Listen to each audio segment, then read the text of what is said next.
Hello, welcome to the Dr. Kirsten Show. I'm your host, Dr. Kirsten Lauritsen, and today we are going to be diving into 5 mindfulness techniques that I believe every high achieving mom should have in their life, and ones that have definitely worked with many of my clients, ones that I have personally used, and that I cycle through often, many different times, finding just different ones that work for me and ones that fit for the given situation, right? That's there as well that I'm needing to work through, and also have just worked really, really well for clients. So the I think the really big piece is, if you could dramatically reduce your stress and burnout in less than 5 minutes a day, would you do that thing?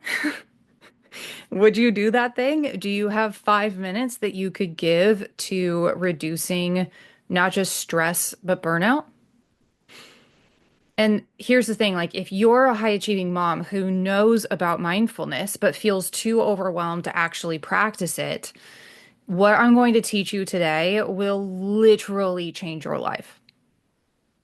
It will literally change your life. Because here's the thing, I know you're busy and I know that you don't have always the capacity or the time to do a million different things. I mean, I can just tell you, like, before having kids, like, I used to have the, uh, the morning practices, right? That like everybody used to talk about of like having your morning completely dialed in and people have all their nutrition, their food is done, and then they've got their exercise and their fitness routines done, and they've got their meditations and like all of this stuff is done. And like being a mom, like I had to drop all of that.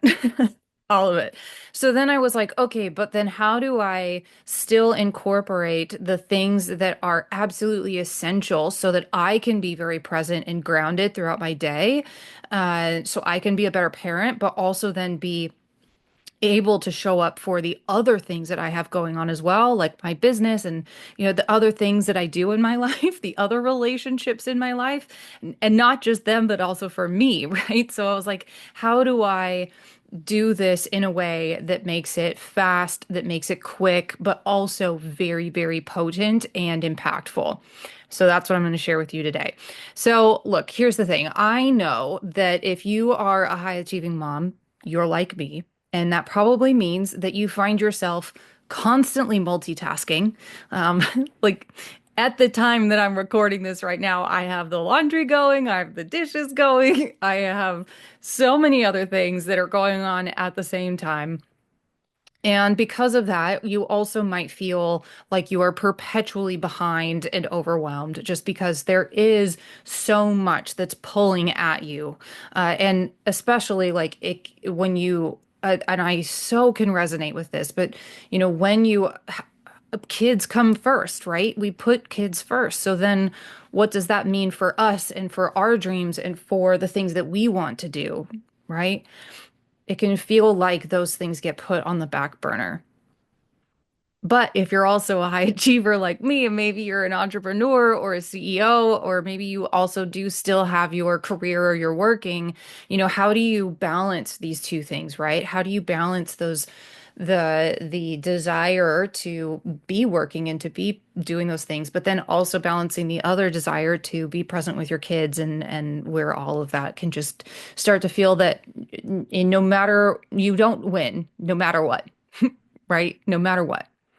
And also maybe too, that like intellectually, mindfulness is really important. You know that, but it's really, really hard sometimes to apply it because some of the other things are going to come first, right? You're going to just do the food, the nutrition. You're going to do the exercise. You're going to optimize and prioritize those other things over the mindfulness stuff, right? Oftentimes too, because it's harder to find the time, the alone time. You can do the cooking and the nutrition stuff. You can do the exercise stuff with your kids around, but it's really hard to do that when it might take forever, 20, 30 minutes to do a full meditation, which I'm going to show you one that's going to take us less than 5 minutes.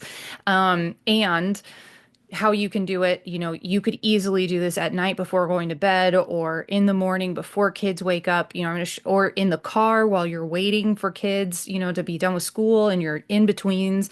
There's so many different ways that you can use this and apply it and just really notice the difference.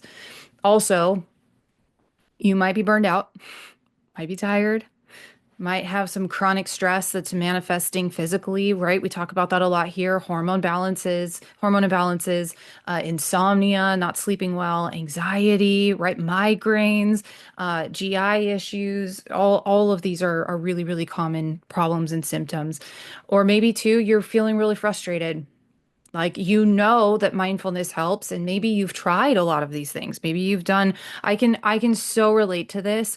I Prior to learning the techniques that I have today, I had the like apps, and I was doing the meditations, and I was, searching YouTube for the the guided meditations, and I was doing those things, and then I was journaling, and I was doing all of that stuff.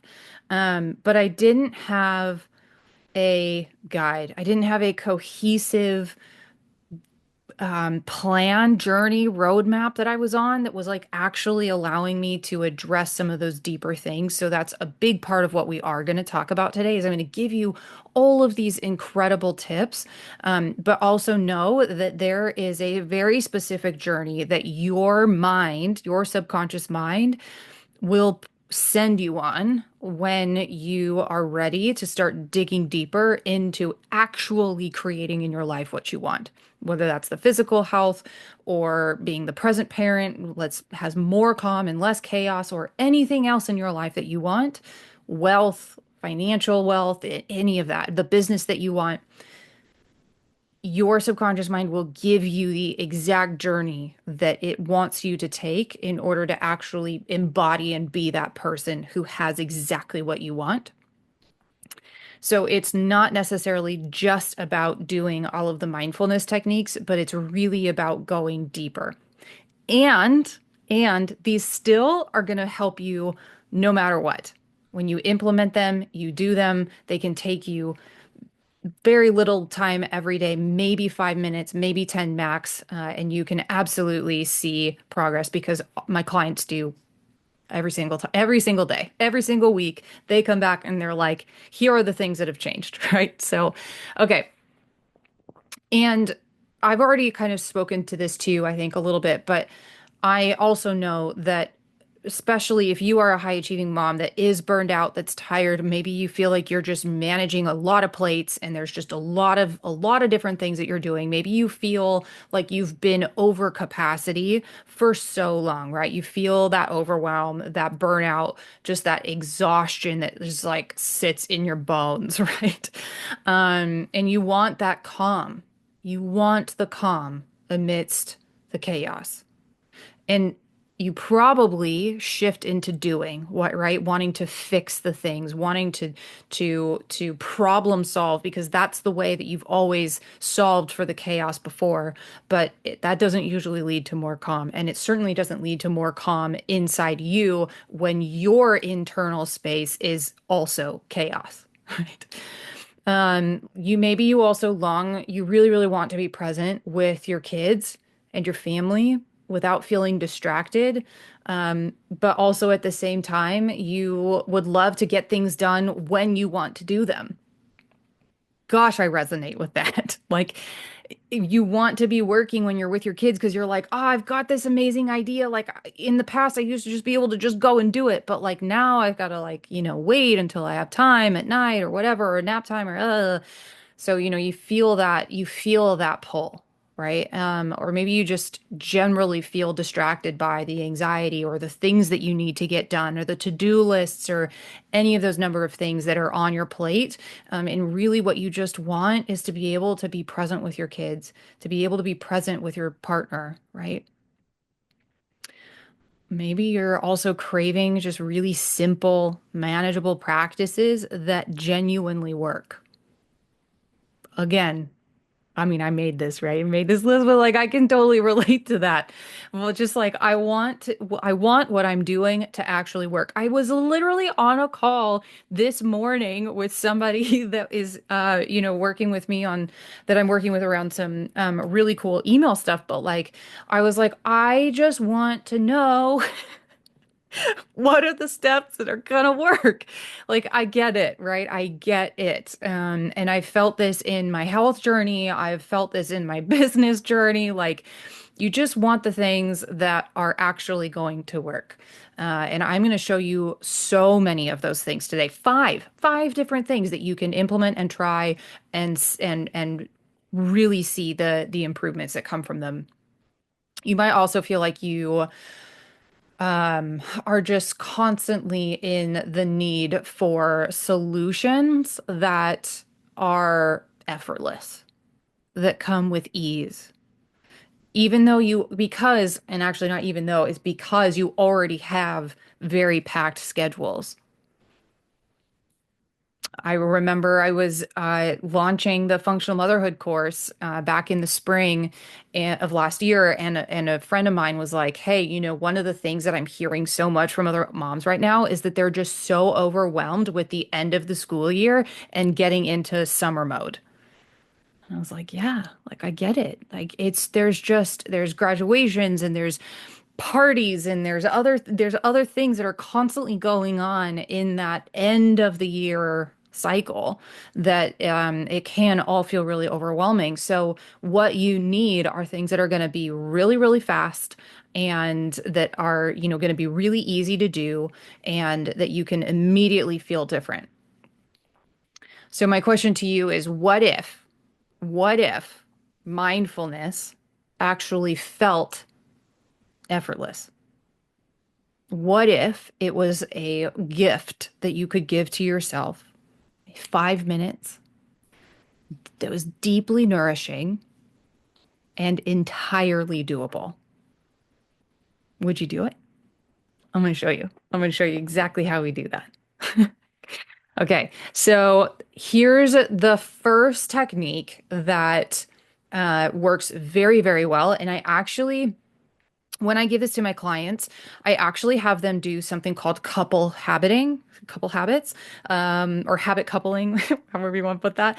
I have them put it, especially breathing, I have them put this one with their breakfast, lunch, and dinner and so the big main meals that you eat, because deep breathing activates your vagus nerve, which is a nerve that connects between your GI tract, your digestive system, and your brain. It kicks you into parasympathetic mode, which is a part of your nervous system that helps you actually rest and digest. Meaning that if you find yourself burned out a lot and you find yourself in the fight or flight sympathetic mode, all of that blood is not going to be at your digestive system. It's actually going to be everywhere else in your body. It's going to be at your muscles. It's going to be going to places that are going to either help you fight or flight or run, right? Makes sense. So, because, right, like think about this for a second. Like if you're going to be potentially running from a lion, you're not digesting food right then. You're not wanting to procreate right then, right? So it doesn't make sense for those types of things to be on board. So, as top priority, right? So, when you do some of these things before eating, it actually tells your brain, like, ooh, we're safe. Ooh, we're able to rest and digest. Like now is the time to do that.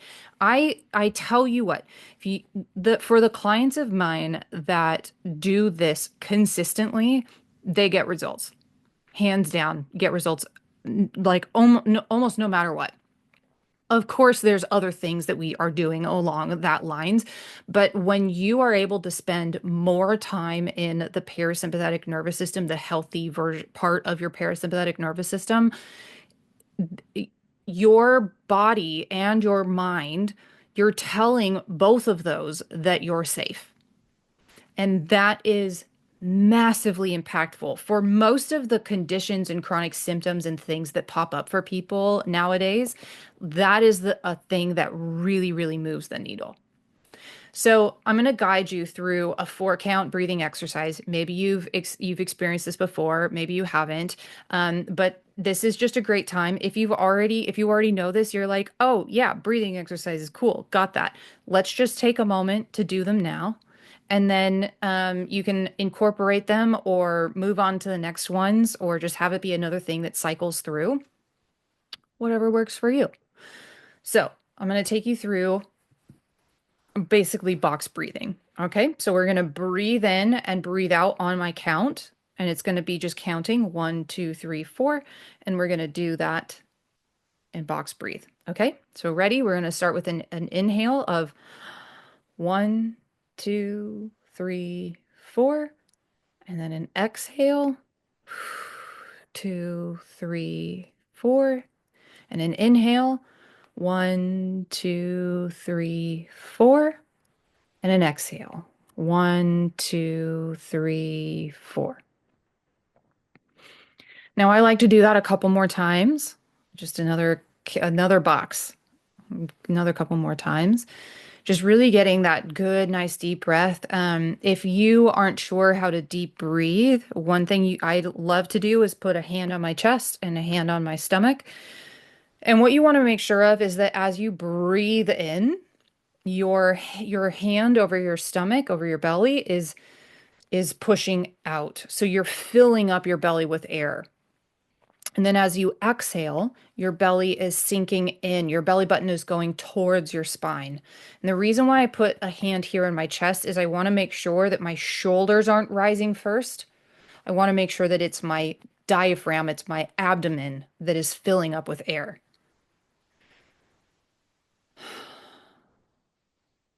Your shoulders will go up second, but it is important that it starts with your abdomen, with your belly first.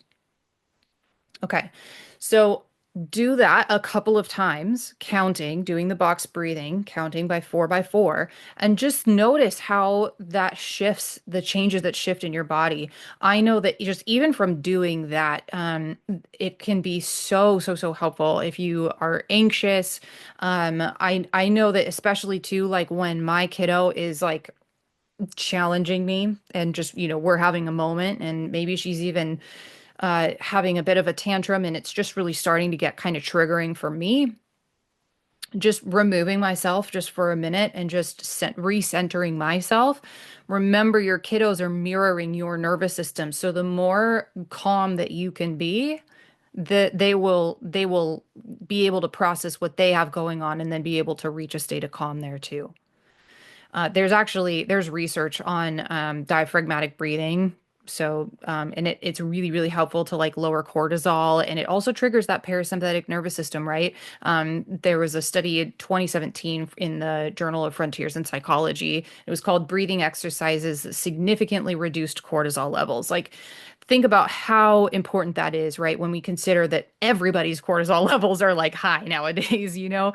So anything that you can be doing to help lower those cortisol levels, like this isn't just about like taking the supplements and the anti-inflammatories and all that kind of stuff. Like you've got to be able to manage the mental and emotional pieces that are driving part of that cycle, right? So this is just so important. If you are dealing with burnout, like number one, this is why it's the first one, is because it's easy to do because you can do it right before you eat food.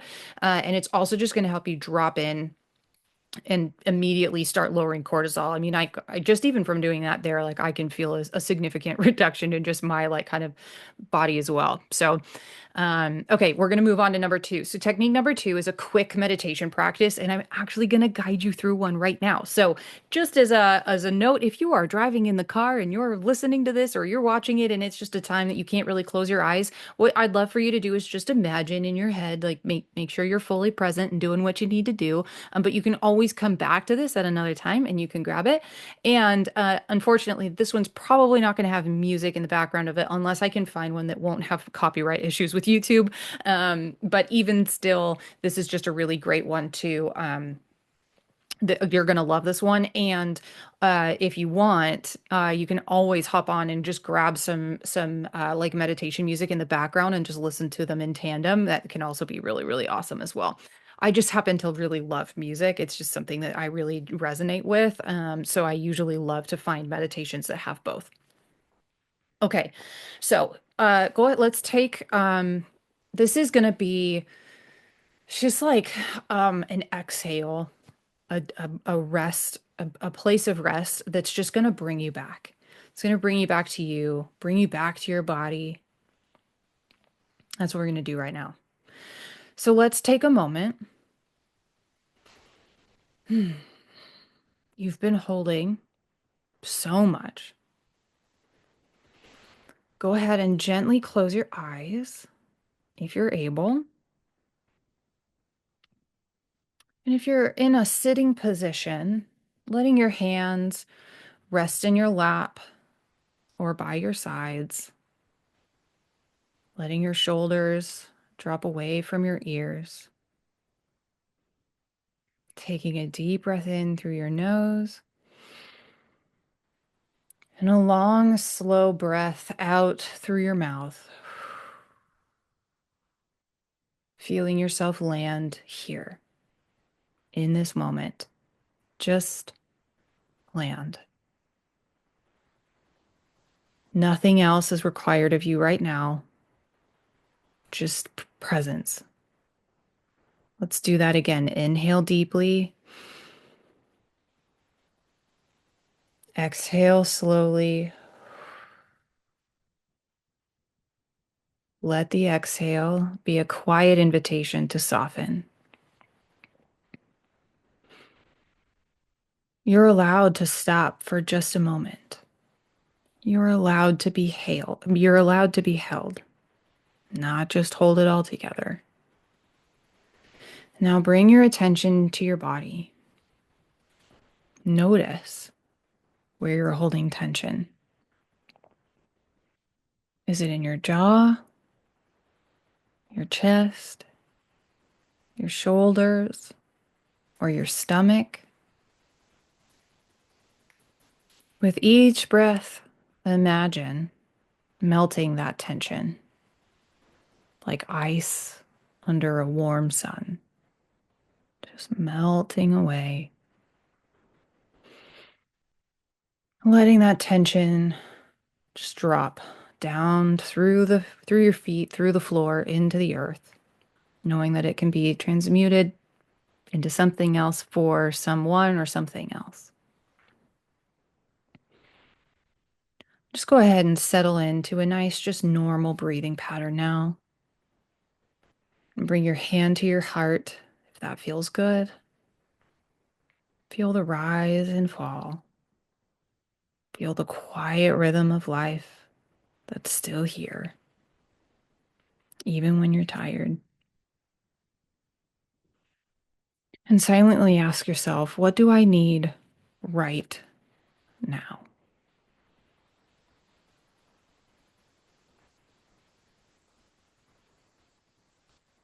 Let whatever comes be okay. What do I need right now?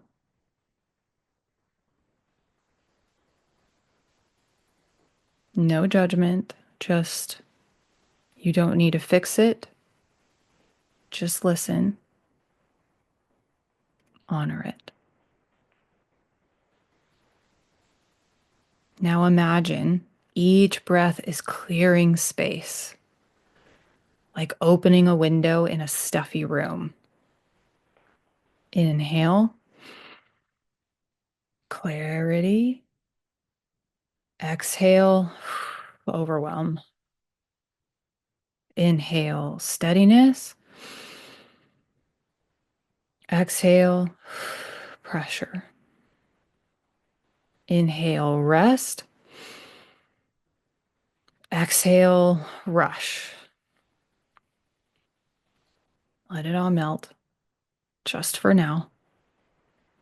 You are worthy of this pause simply because you exist. Your rest is valid. It matters. It nourishes more than just your body.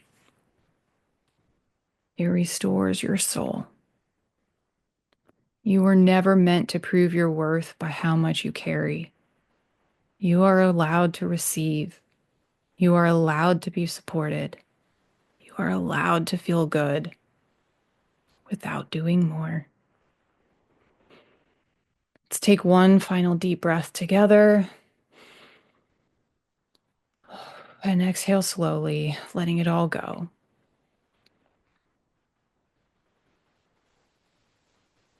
And when you're ready, you can open your eyes, feeling just a little clearer, a little lighter, a little more you.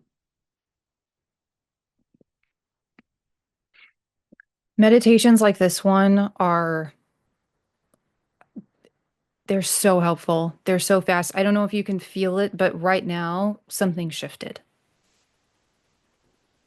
Maybe you feel more rested. You do feel lighter. You feel more clear. You feel like your brain is a lot more clear. It's not quite not running so fast. Just feeling more like you, right? Uh, Meditations like this have been so helpful for me for regulating my emotions, for just anytime I start to feel that like I've got to get all of this stuff done. And I just know that like I'm not running from a place that's like really, really good. It is actually from a lot more of that like stressed, burned out state. It just is so helpful for reducing stress and really identifying like, okay, top priorities here. What do I actually need to do? And then what can I let go of? Now, something I did want to mention here as well is that if you, and we didn't even really do a whole lot that's like, really journeying and you needing to visualize or do anything like that. Like all of this was really centered around what you were feeling in your body, which is so important because no matter what you do, it all has to be funneled through how it feels in the body. And for people who are high achievers, oftentimes we can be very disconnected from our body because emotions oftentimes we were taught are unsafe to feel. Um they're not they we learn oftentimes a lot of patterns to avoid feeling and being in our body and to avoid those emotions. So um if that's you, what can really be helpful is to just be able to tune into your body and say, okay, what do I need right now? Now, what you also might have gotten from that, you might have gotten exactly what you need to do. Now, what's really important is that number one, you listened. So whether or not you can take action on it doesn't necessarily matter as much as just the fact that you listened and honoring what that was. Now, if you can take action on it, that's even better because what you're doing is you're saying, for the first time in a long time, like we're not just doing self-care, we're actually listening to your body. We're listening to ourselves. So if you can take action on that, I want you to imagine what it feels like when you go to your boss and or to anybody and you say, "Hey, this is a need that I have," and then they just brush you off. They don't listen. That usually doesn't feel very good. Now, keep like we are actually doing that to ourselves when our body is giving us signals and asking us to listen and we're not, right? We ignore them. We say no, not right now, it's not priority. So literally you are doing the thing to yourself that doesn't feel very good when someone else does it to you, right? This was so impactful for me when I made this shift of like, oh, like, ooh, that's really, really important. And also, too, if you're here and you're like, okay, but like, what's the science? They're in the one of the journals, Harvard Neuroscience in 2018, there was a study that they did that was titled Regular Meditation Decreases Stress Center Activation in the Brain, essentially talking about how meditation, like in that they were looking at meditation and the impact that it has on reducing the fear centers in our brain, this the amygdala activity, and by basically helping that part of the body quiet down, part of the brain start to quiet down, it helps reduce stress, right? And we've also talked here too about the hypothalamus pituitary adrenal axis, obviously things coming from the brain, but also remembering too that the hypothalamus is a part of what of like your thoughts and beliefs, and it's constantly responding to those things as well, right? So It's really important that we don't bypass or brush off, any of these things that we know through science, we've studied them, that they are really helpful and really impactful in shifting and changing health and how your brain and your body are functioning. So now, the next technique that I have that I also really like is gratitude journaling, or just journaling in general. And I've given you a few prompts here that I think will be really, really impactful and helpful for you. But with all of these, they are a take them or leave them, right? You can try something, try it on, see if it fits. If it doesn't, no harm done, right? You can just let go. But if you do find ones that really work for you, you can keep revisiting them until, maybe they evolve, or maybe you find another thing that works for you. Again, so much of this is about creating the toolbox that is full of tools, because when you struggle or are stuck or feel like you don't know what to do, it's usually because you need a new resource. You just need to find a new resource. So that's what we're doing here today. So journaling is really helpful because what it really does for your brain is it gets all of those things that are going on in the brain and it puts them down on paper. And what happens for the subconscious mind when you do that is it's kind of like, hey, recognizing like, I hear you. I'm not going to forget about this. I know that this is important. And I got it. I got it. And it's just like getting it out on paper. A lot of the time, something that is really helpful is just getting whatever it is that's going on in our mind out, which is why I think people find a lot of community and connection through like gossip and I don't want to say complaining, but you know how we vent, right? We want to tell people about the things that are happening for us. Well, in this way, sometimes venting and that can actually keep us in a place where we aren't taking responsibility for the problems. It's just kind of staying in, like, we call it effect, but could be like in victimhood of like this thing keeps happening to me. And, I just want to like have people like join me in on that thing and like back me up. But what actually needs to happen there is starting to take responsibility. This is something we talk about a lot inside of my programs and in my deep dive private coaching, because it's so, so, so important. But you need to be able to move from this place of things are happening to me to a place of what am I doing to create the thing that I don't want? And now what do I need to learn? What do I need to shift in order to create the thing that I do want? And that is exactly what you're doing here with these techniques is determining what it is that you do want. So that's what we get to do with journaling is it's essentially like doing that of being like, here's where I feel like these things are happening. And now how can I then shine some light on it so I can then move and shift into a place where I am creating what I want. So powerful. If you can understand that one concept and identify what it is that's going on in your subconscious mind that's actually creating the thing that you don't want and being able to shift it to the thing that you do want, like that, hands down, that is where results come through. Hands down.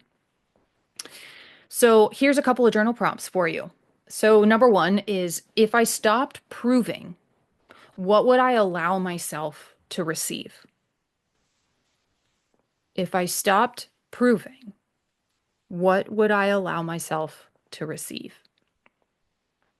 Thing I love about this one is that it really like gently gently reveals where our overachieving is tied to our worth.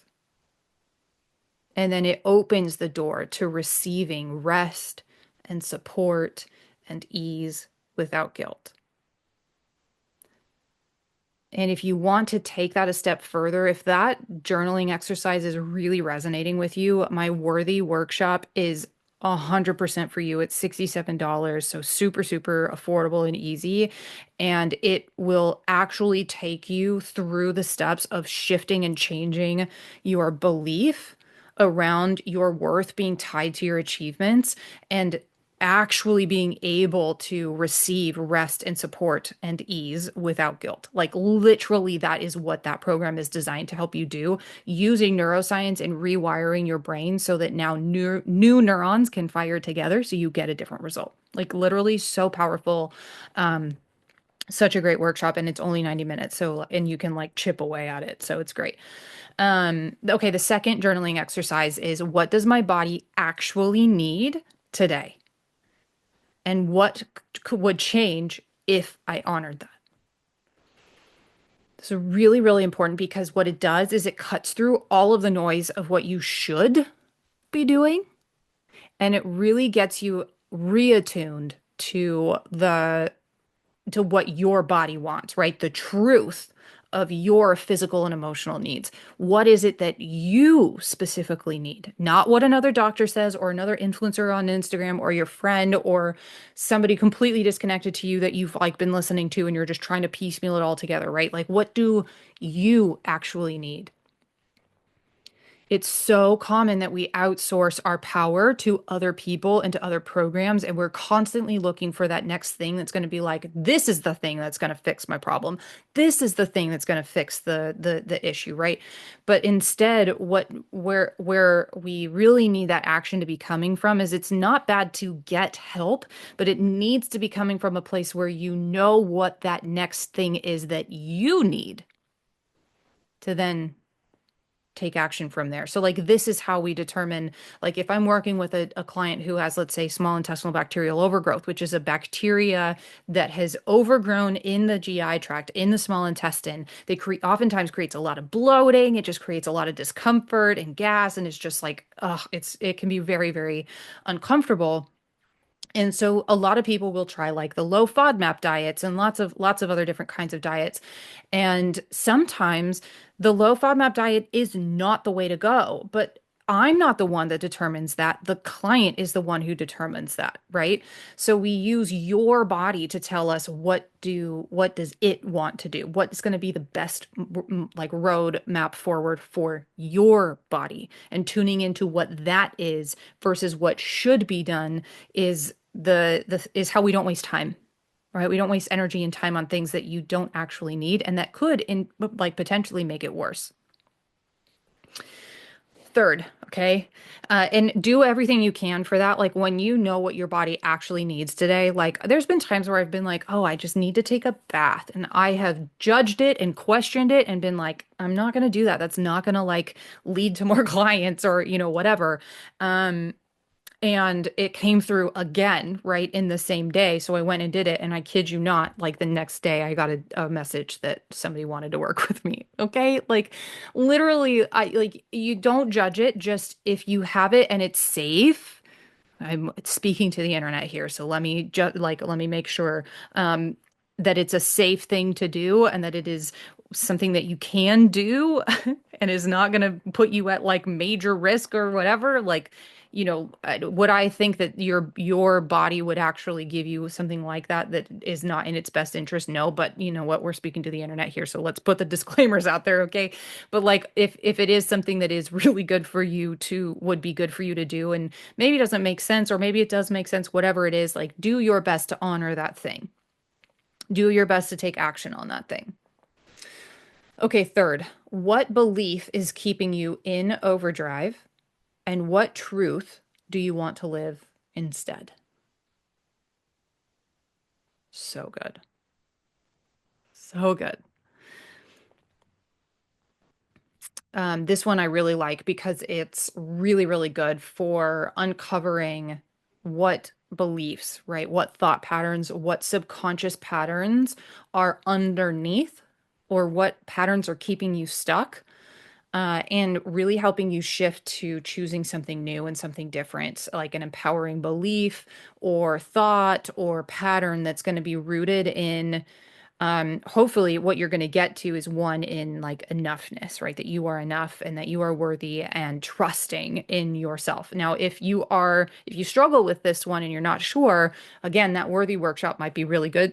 Excuse me, it might be really good for you because I will walk you through how to do that. But really, what you're looking for is something that is the opposite, right? So if you have a belief that is keeping you in overdrive, like my worth is tied to my achievements, what do I want instead? It's going to be something along the lines of like, I want to feel calm. I want to feel, or I am calm. I am a resting place for myself. I am worthy. I am enough. something along those lines. Okay, so great science thing for this one, right? So there journaling has also been studied. All of this has been studied, but there was in the Journal of Personality and Social Psychology in 2003, they found that gratitude journaling just overall boosted mood, health, and overall satisfaction. Like that was the title of it. And they also found that like studies have also found that gratitude journaling increases resilience and optimism and also reduces perceived stress, which is really, really good, right? And also keeping in mind that like gratitude is just like one of those feelings that is really like it's a higher frequency feeling, right? So of the emotions, if you put them on a spectrum, like negative feelings are going to really, really be kind of like lower frequency, whereas like love and gratitude are going to be your higher ones.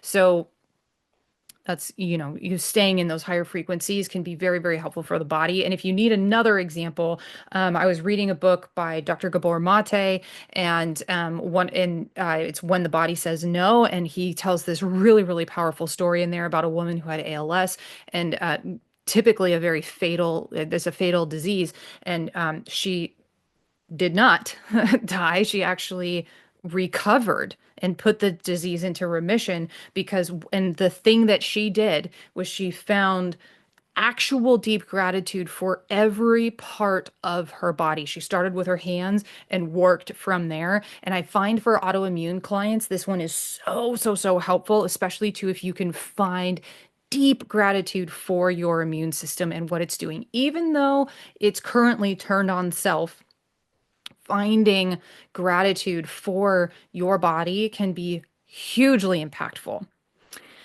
Also, too, we just talked about these journaling exercises. I'm going to give you some affirmations. So, depending on the answers that come from those journaling exercises, the affirmations can really be awesome to sink all of that in and something that you can use or write down on a post-it note and just constantly be reframing for yourself, like throughout the day or throughout the week and stuff like that. So, all right, technique number four. Now, this one is a little bit different, but this is really, really helpful. So, when I was going through through my master's in functional medicine, one of the classes that I took was on mindful eating, and I just didn't really know or realize how important that actually is. So, I'm going to walk you through an exercise on how to um, my eat mindfully. And I'll give you some other tips that go along with this as well. Again, tuning into that first thing that we talked about, right, which is that parasympathetic nervous system, that rest, digest, just really, really helpful here. So, a couple things right off the bat with mindful eating is taking small bites of food and really chewing your food. So, if you actually have food in front of you right now, or the next time that you go to eat something, what I want you to do is take a small bite of food and just pay attention, like, what are you sensing? What are you tasting? What smells are coming up for you? How does it feel? Just really paying attention to like what's going on in your mouth and in your body right then in that instant. Small bites, really chewing your food well. It's really, really important. It's slowing down. It's just paying attention. Like what's in front of you. If you take a sip of tea, let's say that's in front of you, or water, how does that taste? What does it make you feel? Like, oh, warm beverages are like my favorite, especially in the winter. And then in the summer, like I just had like a fizzy water with some like elementy packets, salt packets. Like so, so, so good. And I was sitting out in the sun, like I just sat there for a minute and just like really savored the moment. Like that's what we're talking about there, right? So easy to do. You can even do it when your kids are playing or like doing whatever, right? You can just take that minute of just like sipping on whatever it is and just holding that space for yourself. 10 seconds, 20 seconds, it's like doesn't have to be much, but like just those simple pauses can be hugely impactful for your nervous system. Um, Other things that can be really helpful for mindful eating. So I just mentioned like chewing a lot. So like chewing your food and just slowing down a bit is really helpful. Also cooking your food. So when you go to cook your food, you are engaging with that food, right? You're cutting it, you're smelling it, you're seeing it. It's maybe you're even taking tastes of it, right? The whole practice of cooking like has become such a chore for so many people. But if you can actually start to heal that relationship with what that ritual, the ritual of preparing food is, and the joy and even like the gratitude of the fact, like sometimes when I get here, I'll give you a reframe. When I find myself being like, I cannot cook another meal and I get really into a negative space of like, I don't want to do this. Why do I always have to be the one to do this? Like those kinds of things. I take a step back and I start thinking like, okay, I'm really grateful that I'm able to buy this food. I'm really grateful that I'm able to cook this food. I'm really grateful for the fact that like there's going to be food on our table tonight, right? And like just start anchoring into those thoughts. Hugely helpful, will very quickly help you reframe, and then just connecting with that food of what you're creating, and just seeing it as an experience rather than just this thing that you have to do and you keep having to do. So those are some really easy things. The other thing I do too, because with a lot of my deep dive, like private clients, many of them will have their emotions are tied to food and their coping mechanisms are tied to food. So one of the things that I really teach inside of that, that I'll teach you here today, is when you feel that urge to like go get a food of like, I want something, is to just stop for a minute and do like a body scan. So what I'll do is I'll just start from the head and just kind of like work my way of like, okay, how am I feeling? Release my jaw, like release my shoulders. I'm feeling tight in my stomach. Okay, I'm gonna let that, release that. And just kind of like doing a scan and then tuning into like what am I looking for? Am I looking for something sweet? Am I looking for something salty? Am I looking for something crunchy? And depending, like sometimes, I know I've shared this before on some of like my athlete episodes, but like sometimes I would find or I'll find that I'm really craving something not just salty, but also really fatty. And when that happens, I'm like, oh, my body needs calories. Like I legitimately need fat. So if I'm thinking like I want fries and I want a hamburger, what I'll do is I'll say, okay, what else do I have here? Like, do I have avocados? Do I have like cottage cheese? Do I have some of these other things? And I will usually try and incorporate those things into the meal first. Like, oh, do I have sardines? Do I need something crunchy? Okay, what about almonds or nuts or, th crackers like seed crackers, So essentially saying like healthier options, without saying healthier options. But, just looking for those things that are going to be very nutrient dense. And then I go for that first. Now, if after a few days I'm still craving that one thing, like a burger and fries, like then I will oftentimes go get that thing. But what I do find is on most cases, if I can fill the gap with the other things first, I usually don't feel like I need those other things. Now, the other thing too with this is to recognize when we're doing it from an emotional standpoint as well. Like, do I want the wine because I just want to like cope with wine, right, as my de-stressor? Do I want the ice cream because that is what like I used to do with my dad and like don't do that anymore and yada yada, right? So you kind of get the picture. But if there's an emotion that's coming up, that emotion needs to be dealt with first. The food is not the solution for the emotional piece, right? We've got to get tools to handle the emotion first and then figure out, what do we need to do from there.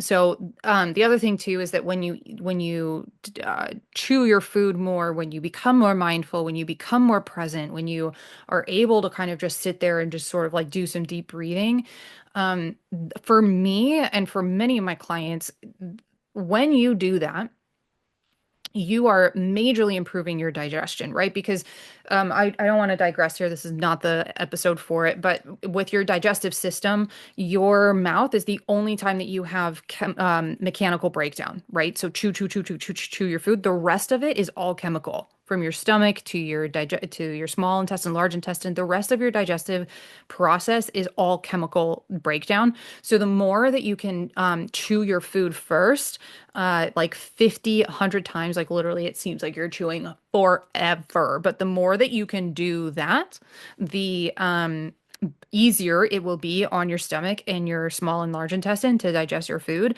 which will help to, not just break it down, but also help with absorption. So now you're getting those vitamins and minerals easier, like into your body, right? All those things is really important. And on top of all of that, even like for me, I used to have significant pain in my digestive system, so I didn't want to eat food. This was one of the ways that I really helped to heal anxiety around food. Um, and I pulled up a study here that was showing how mindful eating can really help with not just improving digestion, but also with reducing stress, like cortisol levels, and preventing emotional eating patterns. Is in the Journal of Obesity in 2000, published in 2011. It was called "Mindful Eating Reduces Binge Eating Episodes and Cortisol." So I will do my best to link all of these, or I'll just at least have like the names, titles, so you can go find them.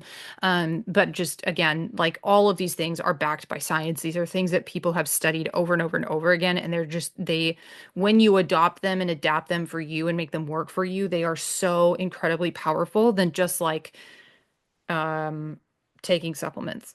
And I do put people on supplements, but like, I mean, just doing a little bit more, right? But in a way that's going to actually move the needle versus just like doing more for the sake of doing more. Okay, this is the last one. So daily affirmations. This one, I'm going to put this here because for me, I did affirmations a lot, just like I did meditations. I did all these things, and I just was like, man, these things aren't moving the needle. But here's what I learned. When you have an affirmation that your beliefs and your emotions are all, and your body are all in alignment with, can really help move the needle, and bring a lot of these things, forward. And if you have felt in the past like they've fallen flat, and they haven't necessarily resonated, it might be because they aren't resonating right with the whole system. So the ones that I've put here today are specifically written with a like um kind of what I'm calling them, like a somatic truth, right? So like truths that sit in the body and in the mind, and like connect the two together, that are more like invitations rather than like forced statements, so that over time they can help you rewire the belief and the energy body, and like connecting the whole thing. Now, if I'm getting a little woo on you, um don't worry. It's just, if you need this, I'll show you kind of how I use them. But like, if I will just write these down, or have them on my phone, or have them in an easy place to see, and then just remind myself of them if I start to feel like some things starting to come up. Like you might have found something on the journaling exercises. Like these are a great way to then remind yourself in the moment what you want to do instead. So here's the first one. It's safe to soften and still be strong. Mm, love that one, right? So it speaks to the high achieving identity, but it also introduces a softness as a strength and not a threat.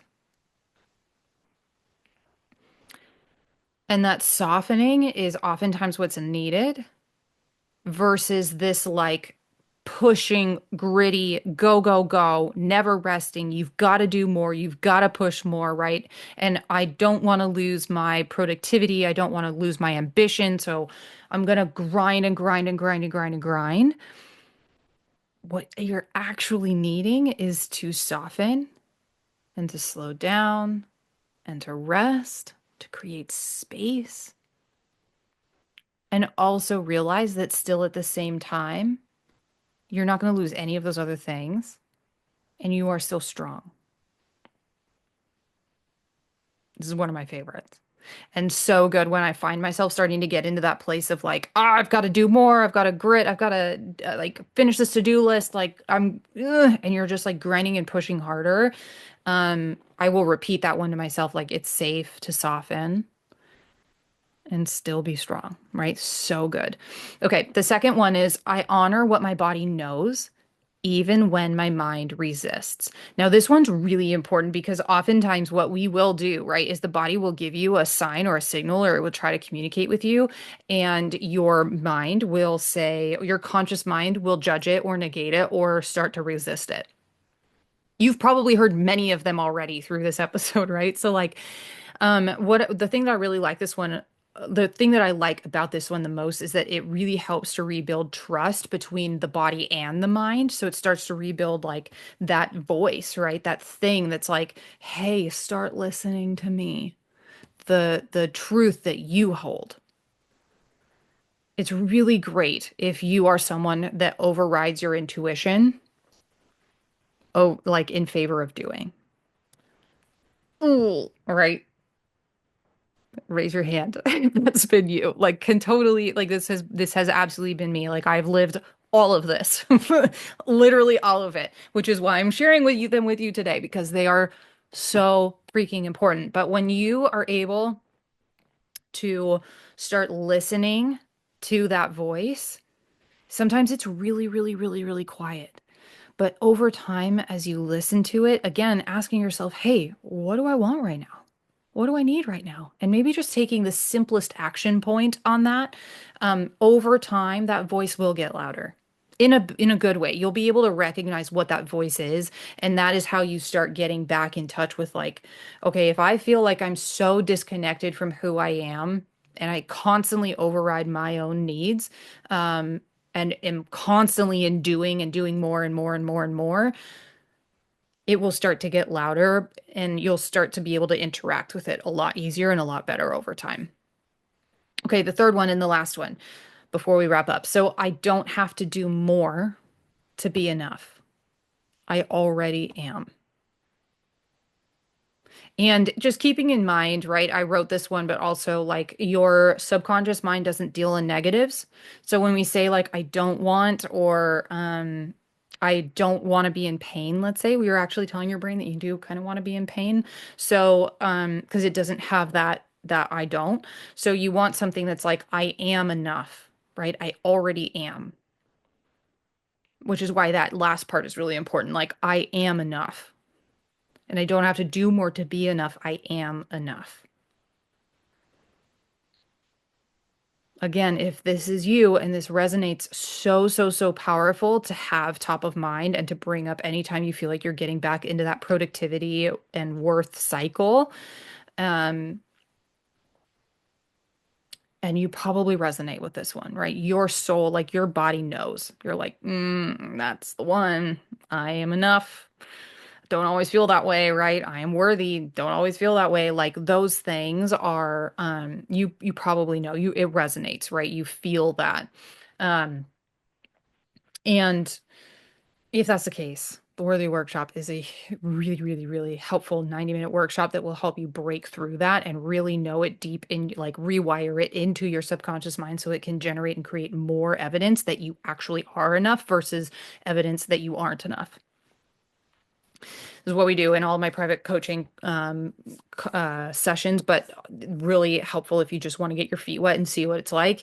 The Worthy Workshop is a great way to get there. So, um, again, some science for you. So, neural this study was looking at how like neural rewiring, so rewiring your neurons, your subconscious mind through affirmations, reduced negative thought loops, and it also improved mental health, right? So, and what's what we talk about here, right, is reducing those negative mental spirals and the things that you get constantly stuck in that are just like not, maybe it's against yourself or maybe it's against the way that you look or just like things that are like, it's just like nothing's getting better.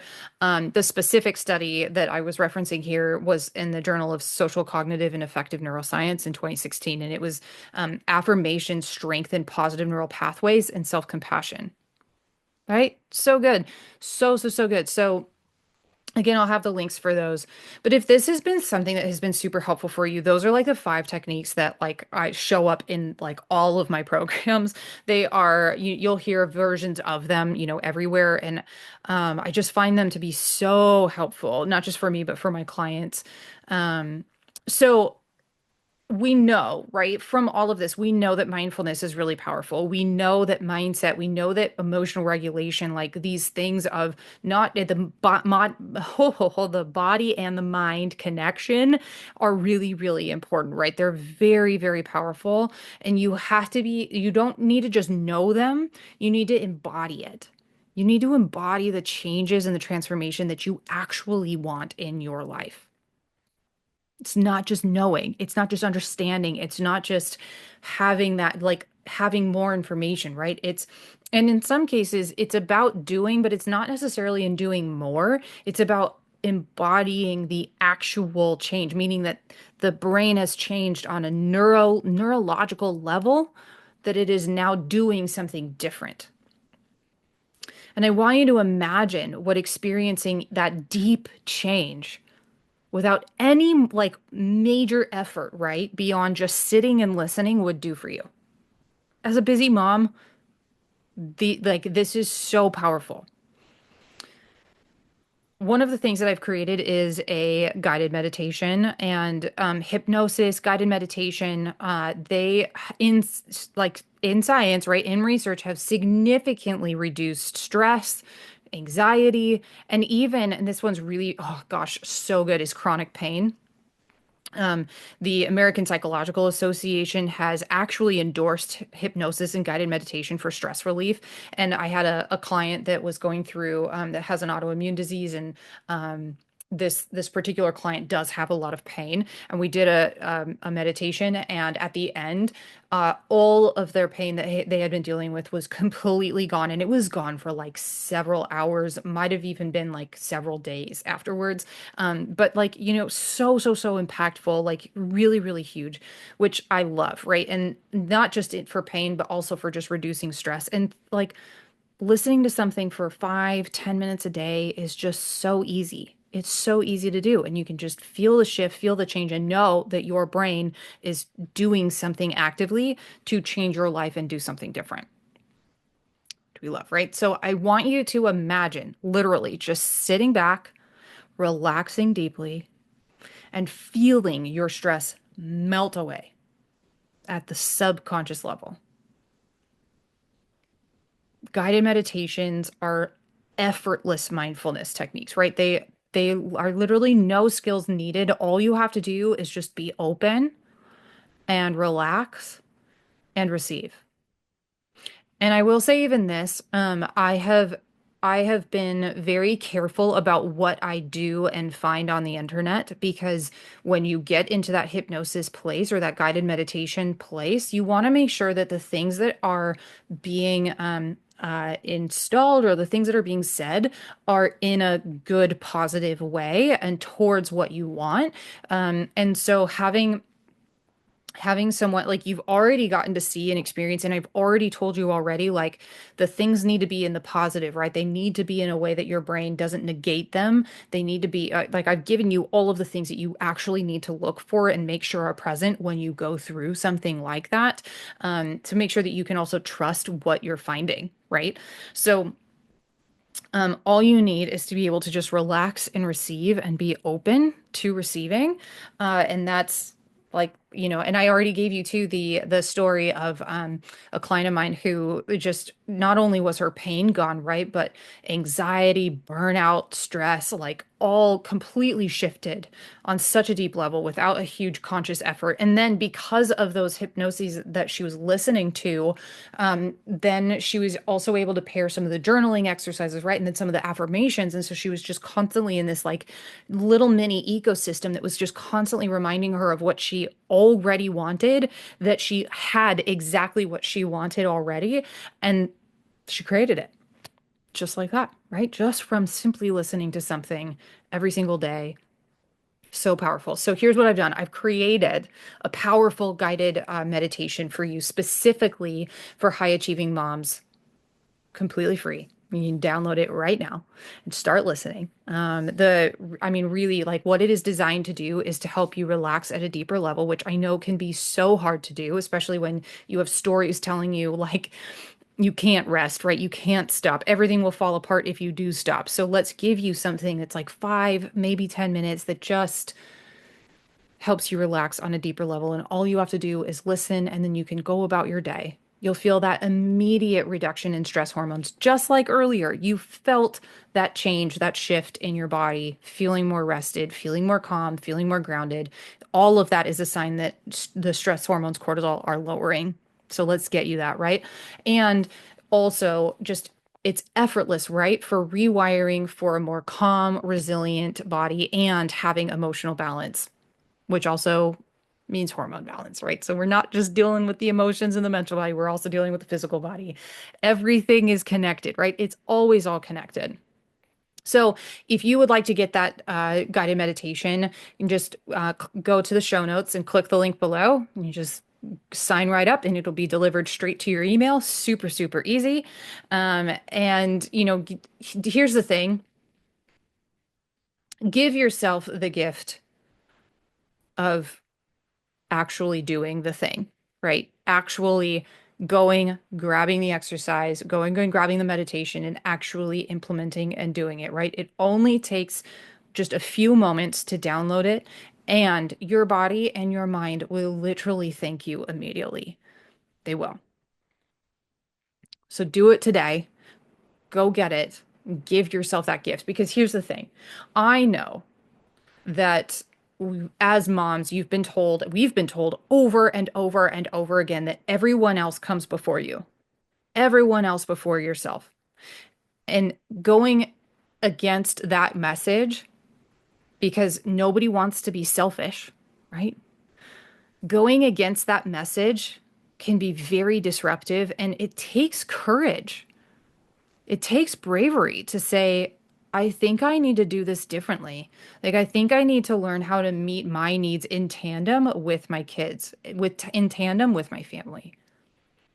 Like, I also matter. And prioritizing myself and my needs and filling my own cup means I have more to give. That shift is transformational, but you have to be willing to be the one that takes the step to do it, right? You wouldn't be listening to this all the way through and at this point if you weren't that person. Okay. So, implementing these really simple mindfulness techniques into your daily routine can dramatically, and I am not being a drama queen here, right? Like these things change, they enhance your emotional, physical, and mental health, right? These things make those shifts and changes when you do them, when you implement them. So, here's the thing. Wow, it's raining really hard. The rain agrees. Start small. Choose one technique that resonates most and gradually incorporate more. So just choose one, see what you interact with it, see how it feels, see how it goes, become a little bit better with it, and then decide from there whether you want to keep it or not. And remember, you can always come back to this episode too, right? But remember, mindfulness and these techniques are not about perfection, right? It is about consistent and man, I cannot highlight this enough, but it is also about compassionate practice. Be very kind and gentle to yourself as you go through this process. You are absolutely not alone. I have been through this entire journey. I've given you all of the stories.